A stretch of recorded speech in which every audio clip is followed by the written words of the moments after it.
Dear Heart, and welcome back. Ahat Purim Samach, or Afre Lachin.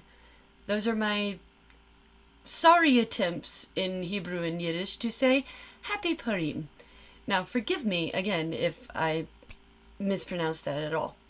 According to the Adar, the Hebrew calendar, it begins at the end of March 13th, like sundown March 13th, and ends nightfall Friday, March 14th this year.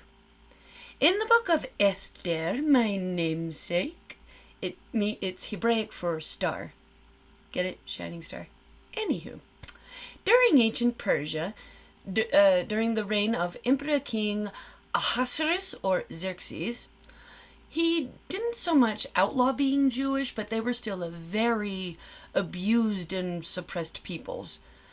They were not allowed to go back into Judea, nor were they allowed to return to the Second Temple or have any say whatsoever religiously. Go watch my holiday video, Hanukkah, for a little bit more elaborate story on the Second Temple if you want. Moving on. Now, this King Ahasuerus, or Xerxes, I prefer to say Xerxes. I'm white, I'm American, it's easier on me, leave me alone, sorry. Not sorry. He had a first wife named Queen Vashti. She has some amazing artwork, by the way. Go check out some of the portraits of Queen Vashti. She, Xerxes' wife, resisted her husband's drunken request that she parade herself nude to all of his friends in the court during a banquet. She says no. What woman in their right mind would say yes? You're a queen. There are a couple of stories. The main one is that she was banished. I grew up with the idea that she was straight up beheaded. From here, enter Esther. She was an orphaned girl raised by her cousin Mordecai. He told her to keep her Jewish identity secret, because it's so easy to do that with names like Esther and Mordecai. I'm sorry. When word got out about the king wanting a new wife to replace the disobedient one, Mordecai dressed Esther up in finery, gathered some humble possessions for a dowry, and presented her to the courts. But this woman was chosen by God. Therefore, she was granted grander attributes than meager worldly riches. She had an excellent wit, born of amazing beauty, blessed with a spiritual strength befitting of any prophet. When she arrived at the palace, Xerxes loved her instantly, deeply, and from there married. All the while, he did not realize Queen Esther was Jewish. How? I don't know, but he didn't. Later on, Mordecai and the king's highest officer, or general, named Haman, came to a bit of a standoff. Mordecai refused to bow to this man. Haman later on runs to the king and decrees, "Oh my God, they're refusing to listen to us and pander at our feet.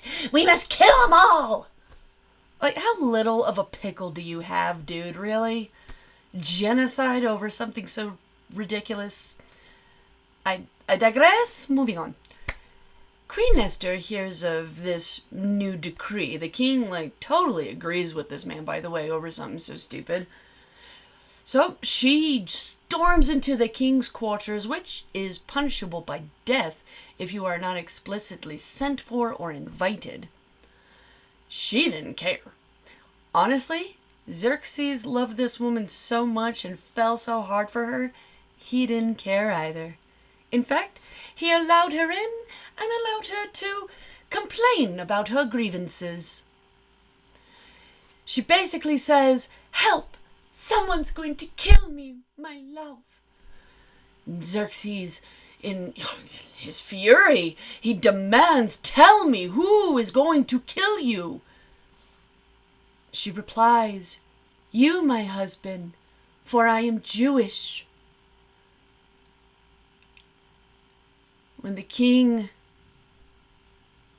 kind of calculates and maths the math, he realizes, I've been deceived by Haman over something so trivial, and my queen, my love, is everything to me.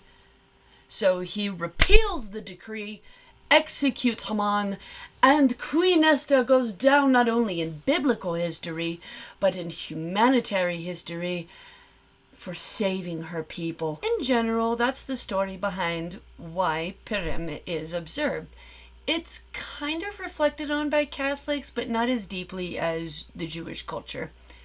And for our Jewish Hebrew friends, they celebrate with elaborated mask costumes, signifying Esther hiding her Jewish identity, festivities, gifts of food upon more food, which plenty of it goes to the poor or lesser families. And they also reflect upon reading the book of Esther, if not parts of it, the whole thing. With this, I am done. Forgive me if I missed anything, mispronounced anything at that. Let me know your traditions in the comments. Keep it respectful as always. Do not forget to like, share, and subscribe while you're at it. Let us raise our non-Lent vices for Purim. L'chaim!